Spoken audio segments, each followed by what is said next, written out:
nakati na émission na biso ou nakati na chaîne na biso ya télévision nakati ya émission Eternity Revelation TV oyo kambami nakati na Diala Moussa Nzambe le révérend pasteur Samuel Msusu Beni nakati na Angleterre na Leeds pe nakati na Londres o bayanda biso partout na mokili mobimba to pesi bino mbote bandeko ya Congo Kinshasa partout ce que ozwami bandeko ya Angola bolanda biso mingi bandeko ya mokili mobimba na Europe na Asie partout to zo ba téléphone na bino na message bozwaka voilà pourquoi lelo na na dimension mosusu pour la komima bino asi tamso ba mona ngata mosusu na col pastoral de lelo na lati col pastoral pourquoi ezali pour na ko meka introduire événement munene ou musala munene o to ko sala na kati na ta o pe na kati na église esika o nzamba établi biso tozo kambango na bi que par la grâce de Dieu d'abord alingi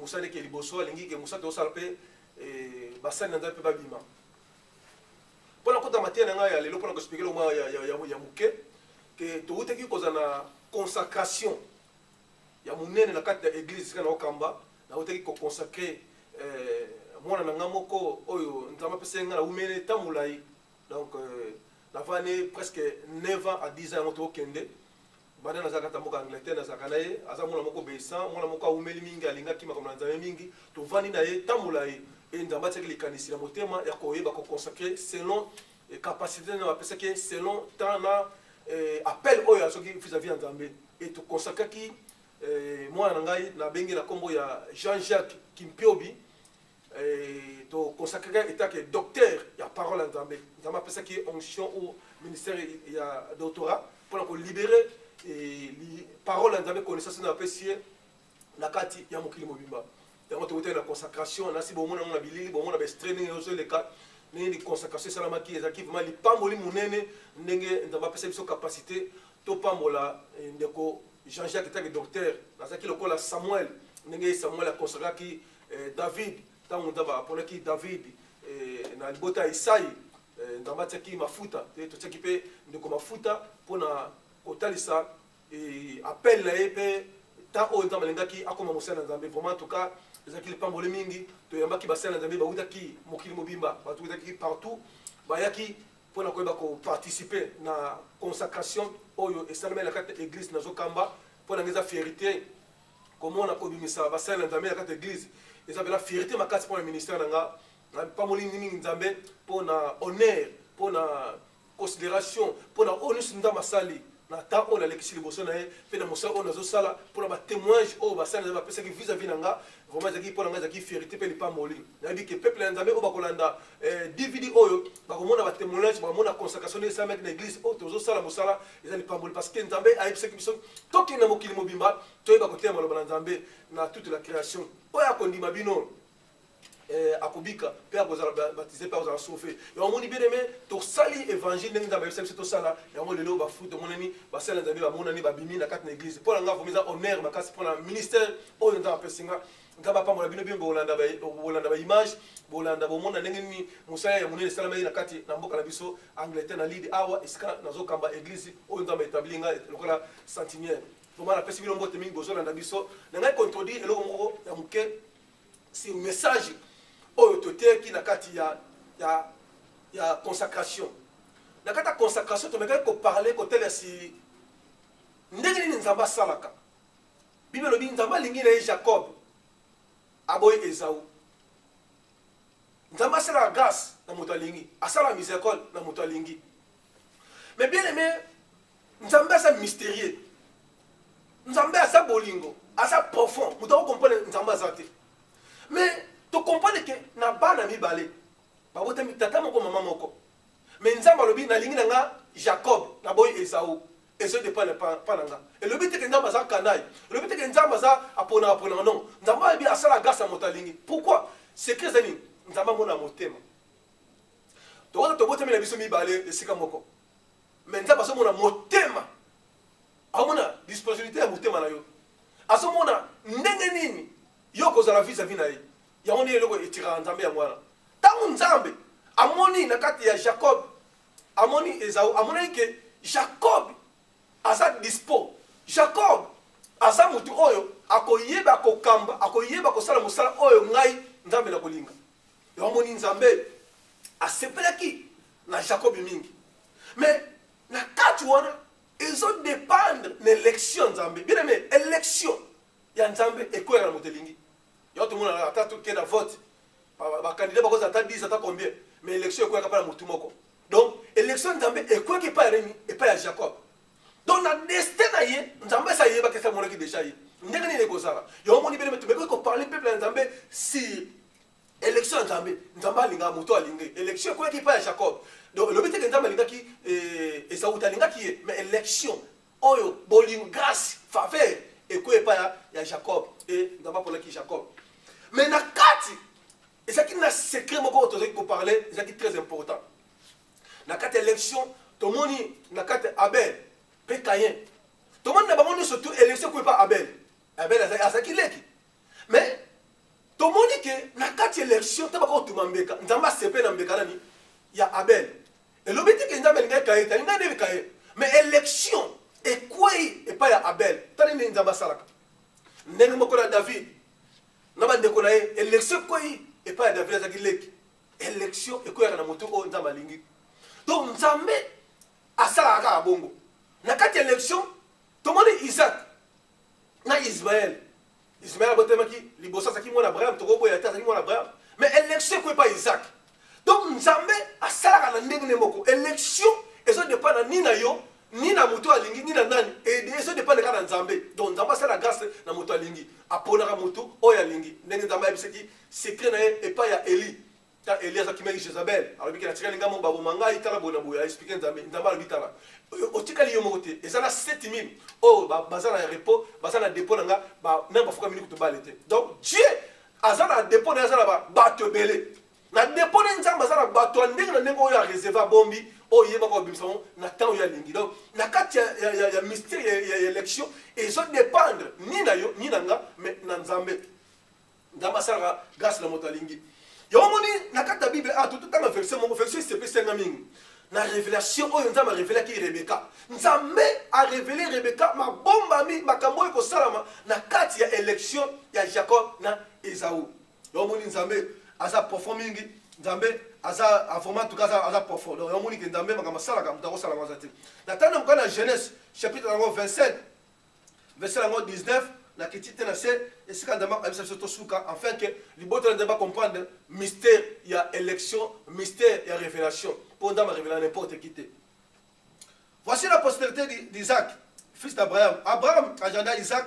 Isaac était âgé de 40 ans quand il prit pour femme Rebecca, fille de Bethuel, Aramen, de Canaram, et sœur de Laban, Aramen.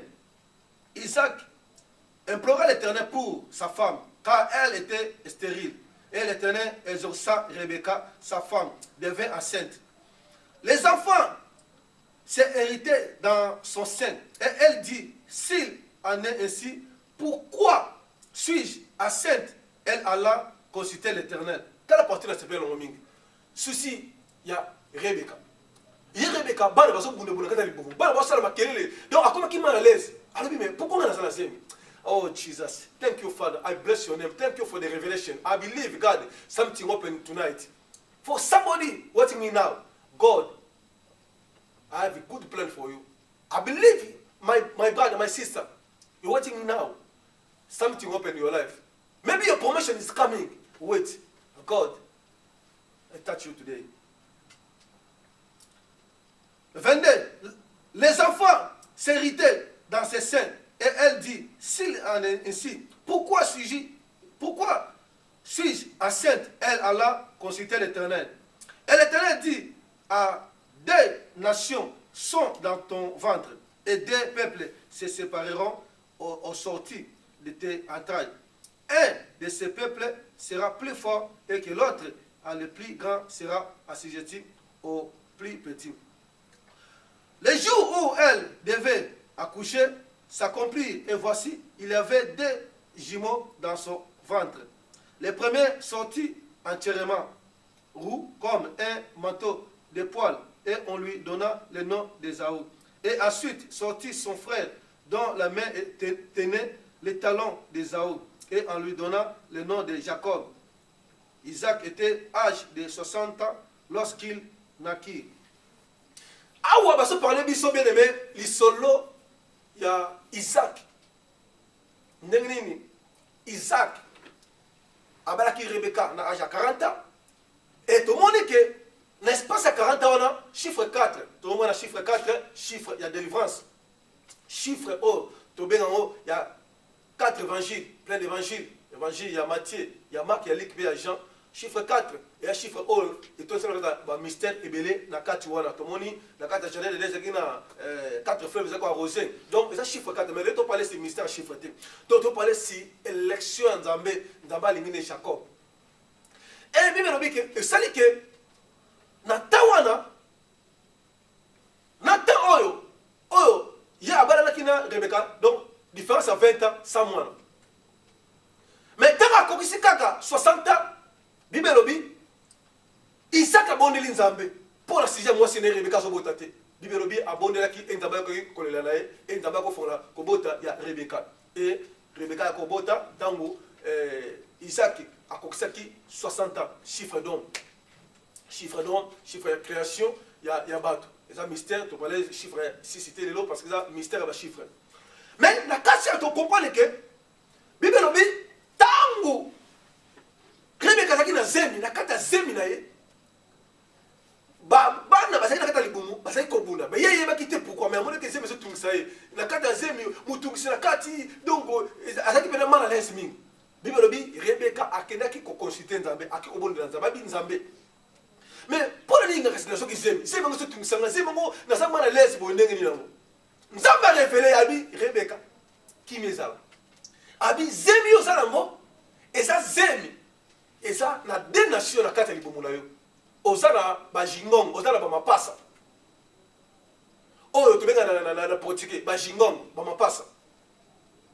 Oyo na anglais to benga ba twins na anglais. Obiso to benga na lingala bamapasa. Donc azalaki dans mapasa na kata libomuna yo. On a kata bamapasa na bazaki deux nations différentes. Babi ke ayebise ke moko akodominer nani yaya na ye. Pe yaya akozala nini Moumbu ya moninga na ye.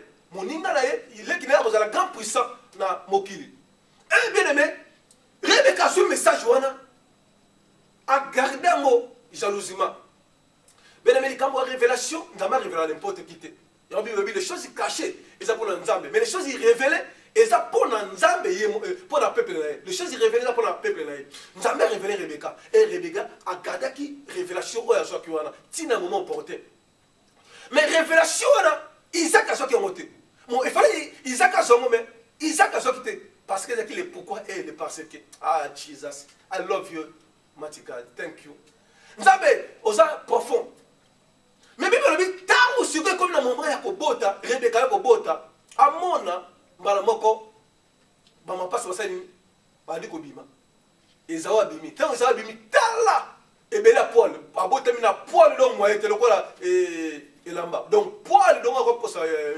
donc ba Paul moi était ba opese comme na Esaü et donc c'est lui qui est Paul et tant azobima deuxième azobima otobengi Jacob azobema moko akangi ndeko na nini na talon na likolo tango babimi bongo mama comprendre makamu nzamba yebise ngata yango ekokisami mama si bon note na selon révélation de ma pesa qui Bible lobi et là on est salami tango bango babotami et bazokola mama zalika na maloba onzamba yebisa qui bazokola un jour Esaü uti zamba kama ye nzali sali ayokuta ndeko na ye Jacob azolamba supa kitoko ya kimia abi na lebi ndeko langa do soko ko pesa nini biloko kolia oh semence ya élection ezaki disait pas ya Jacob donc Jacob azaki na moi azaki na semence azaki na révélation moko ndama pa parce que particulièrement donc mutuna za la révélation particulière dans ma pesa qui parce que inspiration ne utaki wapi que Jacob a dit tekelanga boko kiyana yo doit de nes tekelanga doit de nes donc ezaki ne loko moko oh ezaki katina oh ezaki annoncer quelque chose et Bible le dit Esaü le quoi azaki la révélation te le quoi yeba ki te le quoi élection ko ki kona été à cause de la révélation te andimi kaka bongo beba bongo kiyaya mo sala mo ki lango pango kiyaya mo sala ngani so la kufila kila kiyaya pango oh ezaki makama okufate mais ezaki likambu ya accomplissement il y a des nations. Il faut s'accomplir. Il y a un grand mystère caché, mais il y a une révélation, il y en a papa. Mais révélation qui n'était pas Rebecca, qui n'était pas Jacob. Et la Bible dit que à Teklake doit être né. Et pendant mon colonna, pouvoir, bon continuer surtout. Et ça dit, et il y a Jacob. Donc tant que son fan a Jacob, ça dit que pouvoir bon continuer surtout. Ndemoko et salama qui est pas David. Malgré ça, parce que na bandekona, il y a ça qui na Zamba, mais Nzamba ça au monde grand. Nzamba ça au monde des rois, à ce moment l'homme selon mon cœur. Nzamba ça au monde des grandeurs musus donc malgré ça qui on a mais et ça qui na belemo, Nzamba ça côté c'est ba lion, ba ours. Nzamba côté c'est comme même profondeur donc Dieu travaille comme ça. Nzamba prépare moto. Donc dans les étapes procédures, Nzamba ça préparer Jacob pour la caminer. Oh, Nzamba il montre que Jacob dans un faut 12 tribus ça Ebima. Il y a un monde qui mystère de divinité. Tout le monde est divinité, tout le monde que Dieu le Père, le Fils et le Saint-Esprit. On t'amène et Seigneur se manifester dans Abraham, Dieu d'Abraham, Dieu d'Isaac, Dieu de Jacob. 3 personnes. Il y a 3 personnes dans la prière. Tout le monde a Pierre, Jean, Jacques, dans la montagne. 3 personnes qui ont prié pour la bango. Et c'est la divinité, le mystère de la divinité, ils ont se manifester dans la bango. Il y a tout le monde qui Isaac, à sa image, il y a Jésus-Christ. Il y a un monde tant Nzambe asengaki Abraham fils unique azaki Isaac ozaki le quoi la signe mbeka et tant akendaki ko to moni anyo bimaki wana et Nzambe amonaki donc ezaki grand mystère donc na kati wana bibi Abraham signifie père élevé papa oyo akutana Nzambe c'est alliance na Nzambe donc Abraham signifie père élevé père ozaki élevé tongo maki donc d'abord représenter Nzambe pour la nation et Isaac azaki image il y a Jésus-Christ Jacob a une image à Saint-Esprit, il y a comme ça, 12 tribus Isaïe, il y a un grand mystère profond, prophétiquement. Et il et là on est au Salama, Malamoko, Nzambe a latissé Jacob, autorité pour conduire, il y a quelqu'un qui est il y a automatique, il y a remise et reprise au Salama. Pour l'accomplissement, Nzambe a précision, Nzambe a révélation, Nzambe profond, Dieu grand, capable, à Salama Kamalingi. Nzambe alingi chacun aboye Esaü et ça dépend de quand Nzambe yemo ayebi les secrets ayebi les pourquoi et les parce que c'est un grand mystère il a profond au evanda la kati wana et dit belobi mokolo moko et ça que Isaac qui mokolo ye ayo ko mukolo parce que Isaac ça se permet Esaü parce que Esaü ça ko que Zamba ça que Zamba ina banyama donc c'est qui vraiment alors c'est vraiment mais tout le monde que Jacob a ko faire mina ndako qui homme tranquille homme tranquille mais ko faire mina ndako oh tu comprends le cas de mystère on a qui mystère moko qui très profond oh na kati wana toujours parler toujours mona que Isaac grand mystère oh Isaac ko annoncer oh Isaac signifie promesse. Isaac signifie promesse. Rebecca signifie étoile ou la femme. Donc, tout le monde dit que Rebecca signifie étoile. Pourquoi étoile? Et on dit, Abraham, attends nini, attends, étoile du colo, attends, ça c'est qui langage. Il y a révélation, il y a église. Et ça qui église, il y a parler. Et na kati wana tu comprends que même Yesu yemoko ba maji ba mona ki étoile ezo ngela makasi pa mbe étoile mona étoile mo zo ngela ya mo moni ba lukwa ki ba ya ko adorer nini les rois des rois botamaki l'étoile ya mo moni Rebecca signifie étoile oh Rebecca asa image ya église oyo ezala nini na révélation ya ko comprendre que les rois abotami les rois akozonga Yesu akoya na likolo na kati na dans les airs donc il y a un mystère.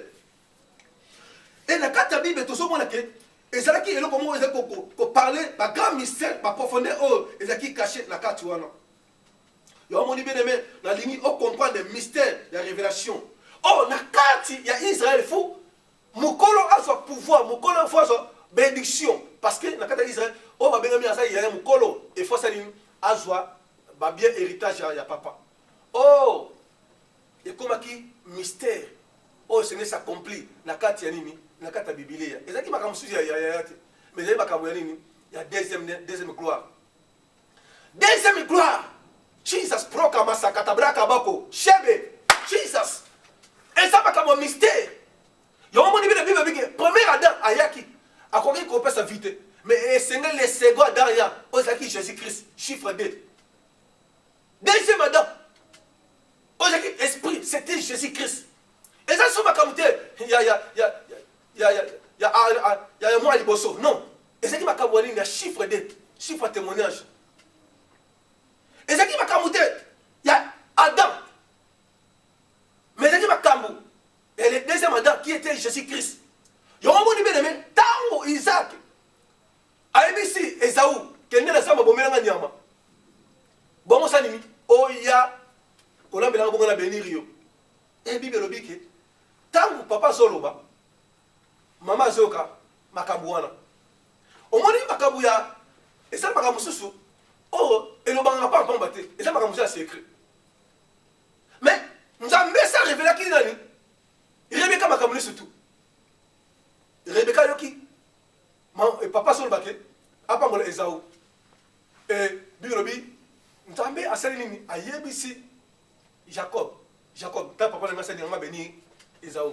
Mais yo Salani, Kende, le moment qu'ils ont des chèvres. Abi, soit des chèvres, il y a un mot. Bible lobby a 5 des chèvres. Mais, la carte, il y a Bible sur le baquet. Isaac a dit Esaü a quel moment nyama. Mais, ah, maman a fait précision. Abi, il y a des chèvres. Tout le monde, tout le monde, il y a et moi, la banque, Abi, c'est papa. Alors c'est peut-être malédiction et quoi l'école habite malédiction quoi l'école en parce que maman c'est une révélation précision il y a un moment maman qui image église il faut dans la révélation église il faut comprendre quand on te commis église il faut y embarquer malobani ou biso saisir makaboni c'est église il faut faire l'enseignement il va porte père il va prophète église il faut faire la sainte doctrine oh Rebecca fallait qui nango Rebecca qui assis avant qui la révélation il s'appelle ça qui concernant Jacob nous avons appelé ce qui est message il y a un moment où akendaki abomaki pe balambaki pe bible lobi ke esengeli mission et s'accomplir bien aimé on a observé le moko pour n'attendre la mission des athées mais ça la révélation est bimisa ah c'est très profond dans ça la révélation est belé on a bimisa le sika all nzamba yebi ce qui Rebecca des nations za la kata libumuna to moni des nations to moni nation oyo to za la ngozaki nation to bengi nation o to bengi Israël pe nation au Tobengi Bisomoko, tout dans la deux nations. Israël, pe nation Esabiso, tu es qui nous embête. Donc tu comprends, tu parles que Esaü, attaque type Israël. Jacob, attaque type nation. Donc Esaü, tellement oumeli na zamba, et le kolobake, ndenge bala Israël, ba oumeli ki nani na kata idolâtrie, na kata désert. Tant Moïse dans matière ngomba, kokuta na nzambe, bala Israël va changer la bonne position. Ba comme ngomba mabikeko. Ndenge moko Esaü akene ko oumeli na zamba. Oh, libosa qui n'est automatique, qui m'a moko abomé avec ozonga nango. Mais je vois la oumeli ki. Et nzamba tenait kuna. Qui non? Mission, il y a Jacob et Sani s'accomplit. Maman Lambi va préparer à Lati Nini et Lamba Nani. Il y a Esaü. Pourquoi? Parce que Nzamba Yebaki. Il y a une Bible, je parlais biso. Na Isaac Alobike. Mais, na soye quand Mbongo Oyo, il y a Jacob. Mais, Abi, Nzoto Nozo Simba. Eza Nini, il y a Esaü. Bien aimé, ça va mystère. Donc, comment dire, Mbongo wana zo ça signifie que un chrétien ou azobeli la Nzambe. Oh, pourquoi Rebecca est qui na Jacob, Baboma, Nini, deux chèvres, et ça qui image. Il y a nouvelle alliance, non, ancienne alliance. Il y a qui ancienne alliance, peu nouvelle alliance. Donc, tu comprends que ancienne alliance, et ça qui prophète, et ça qui loi. Mais deuxième alliance, et ça qui apôtre, peu grâce, et ça qui Jésus-Christ. Et au monde bien aimé, et ça qui connaissait des choses. Donc, quand Rebecca a dit que tout le monde, deux chèvres, et ça qui connaissait le mystère, il y a ancienne alliance, peu nouvelle alliance. Donc, ancienne alliance, c'est ça qui prophète, c'est ça qui loi. Et repère sa vérité. Mais nouvelle alliance, c'est ça qui grâce, aux qui apôtre Jésus-Christ. Aïe, même les bisonini, grâce, peu miséricorde, peu amour. Donc, tu comprends que des nations, nous avons révélé que Rebecca qui Israël peut biso nation. Biso to yeba ki nzambe to ki grâce te. Yo bi lobi ke yeso ya ki pa ba sien ba boye mais biso ba pain biso nation to juillet. Donc aya ki pour Israël mais Israël va comprendre que révélation te mais biso to juillet. Ndenga mako na Jacob. Tant Jacob a saisi révélation dans Jela Rebecca. Alors on ko banga. Et akenda ki et pas ya Isaac a mené biloko. Et Isaac a mona kapse papa uzangai. Mais ba préparer bénédiction bien aimé préparer ngo likambo élection et révélation nzambe c'est aussi révélation faut la préparer nzambe asimaki Rebecca préparer Jacob pour Aïsala quand la bénédiction pour l'accomplissement il y a 12 tribus Israël sans Jacob 12 tribus Zéhi et Kobimate yo moni bien to parler c'est élection nzambe nzambe a la grâce na motalingi pour nzambe ayiba ko pona bien mais ça dépend na yo te dépend na ni na papa na maison dépend na ni na révélation on doit passer Dieu fait grâce à qui il veut il fait miséricorde à qui il veut. Il y a un bien aimé Likambo, il y a la parallèle Likambo, il y a David, Likamba David. Et ça dépend ni na Isaïe ni na grand frère, mais ça dépend de l'élection d'amener dans mon monarchie. Il y a un bien aimé. Ozawa bien aimé, Ozan la promesse ensemble. Ozan la grâce ensemble. Nous avons l'obéi à Makabele. Nous avons personne prophétie, personne ne s'est bien aimé. Mais on se saisit. Mais Rebecca a saisi révélation, a gardé révélation. Qui est comme en réalité parce que a yeba ki koto sa maloba nzambe oh Rebecca zaki image ya église ya nzambe oh nakati to moni que Isaac zaki type ya nzambe Rebecca zaki type ya église oh église c'est ça qui parole ya révélation pour na ko yeba ko accomplir et au dernier vêtement là et ça qui connaissait de bonnes œuvres parce que tant Isaac alors mais au dernier on a ce qu'ils ont au dernier il y a Esaü parce que Esaü c'est muta ya zamba muta donc les zamba bilama les solo ya banyama alors mais au dehors on a ce cas Esaü au dehors nini il y a Esaü et au dehors ça signifie nini de bonnes œuvres misala malam mais qui wana bike mungu na so ka o Esaü mungu nani il y a Esaü abi mungu na so ka mungu ya nini ya Jacob parce que c'est qui mystère oyo et c'est qui connaissait quelque chose il y a autre moni Jacob azalaki connaissez biso nation Nangela Jacob ne biso nation to bimi pour na lipamboli wana on la voit et ça qui voit il y a un chrétien alors qui voit dans ce cas ça voit il y a Jacob donc ça qui voit un chrétien on a crier vis-à-vis pas Nzambe déjà qui image wana yo moni bien aimé yo sana ne vis-à-vis l'église Nzambe Révélation est profonde. Maintenant, nous avons beaucoup de choses à décortiquer, à parler au-dessus de ces messages. Mais nous n'avons pas le temps, bien aimé. Voilà pourquoi, si bien aimé, tu as le temps, soutenir ces œuvres, soutenir ces ministères, bien aimé, tu seras béni. Nous avons beaucoup de révélations à parler concernant Rebecca, Isaac et Esaü. Bien aimé, Dieu nous a donné l'onction de la parole de Dieu, de libérer l'onction, bien aimé, parce que, bien aimé, tu es béni. Bien aimé, Nzambe, Azalakat na vie na biso. Donc, Esaü signifie celui qui est poilé d'or, c'est qui mouton poilé d'or. Donc, tu comprends que donc, Jacob signifie ton père. Donc, selon comment on a dit, ton père. Donc, bien aimé, Nzambe, à l'ongoli combo, il y a Jacob et ton père, mais comme c'est Israël. Dieu a béni, a changé comme on a dit. Dieu peut te changer, Vinayo, malgré ton père, mais Dieu peut te changer à Israël la bénédiction. Bien aimé, voilà pourquoi, bien aimé, et si quand il y a oyo, biso to wuti nanzela, il y a grâce oyo, il y a Jacob vis-à-vis de Rebecca, ozaki étoile, oyo ozaki image de l'église, oyo ozaki révélation, bien aimé. Église, il faut la révélation en Nzambe. Église, il faut vendre l'enseignement. Et voilà, ainsi dit l'Éternel. Église en Nzambe, il faut saisir tant autocommis. Le lot apostasie côté de l'église. Pourquoi? Parce que l'église est bon sens lango. Apostasie côté, pas demi-vérité côté. Et réussir côté de l'église. Pourquoi? Parce qu'il va saisir. Rebecca saisir, révélation, on va penser que tant que dans zen. Mais tant nous avons zen, révélation, on va penser que tant que dans vision, tant que dans vision, et là on est dans ma que mais les lots, au commis, il y a pas ça qui est, au commis, on va camber belé. Au bon si vision.